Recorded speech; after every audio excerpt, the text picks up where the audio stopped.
وہ پینٹ کا کام کرتے ہیں۔ بیٹی کے انتقال کے صدمے کے بعد یہ پراسرار واقعہ ان کے لیے ایک بہت بڑا سانحہ ہے۔ مزید تحقیقات کے بعد حقائق سامنے آئیں گے۔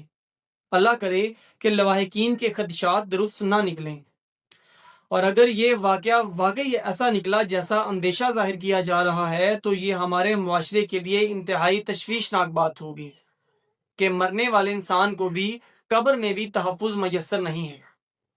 اس وقت دو بڑے موقف سامنے آئے۔ کچھ لوگوں کا یہ کہنا ہے کہ یہ کام کسی جنگلی جانور کا ہے، یعنی کسی کتے، کسی لومڑی یا دیگر کسی جانور کا۔ قبرستان اکثر کھلے علاقے میں ہوتے ہیں جہاں جنگلی جانوروں کی آمد ممکن ہے۔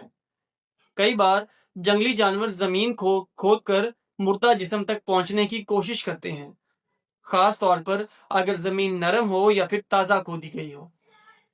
انسانی شرارت کے مقابلے میں یہ قدرتی وجہ زیادہ عام ہے، خاص طور پر پاکستان کے دیہی یا نیم جو شہری قبرستان ہیں وہاں پر۔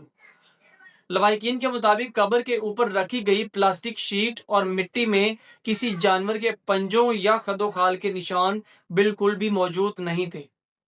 کفن اور سلیب جو اس کے اوپر سلیبیں ہوتی ہیں وہ قبر سے کچھ فاصلے پر نہایت ہی ترتیب سے ملی ہیں، جو عام طور پر جانور نہیں کر سکتے، جو کہ کسی انسان کا کام ہے کہ اس نے کفن بھی اتارا اور جو قبر کی سلیبیں ہیں وہ بھی اٹھا کر دور بڑی ترتیب سے رکھ دی۔ ناظرین، ویڈیو میں آگے بڑھنے سے پہلے آپ لوگوں سے ریکویسٹ ہے کہ اگر آپ لوگ میرے چینل پہ نئے ہیں تو چینل کو سبسکرائب کریں، ویڈیو اچھی لگے تو اس کو لائک کریں اور بیل آئیکن کو پریس کرنا بالکل نہ بھولیے گا۔ جنگلی جانور عام طور پر جسم کا کچھ حصہ باہر نکال کر کھا جاتے ہیں۔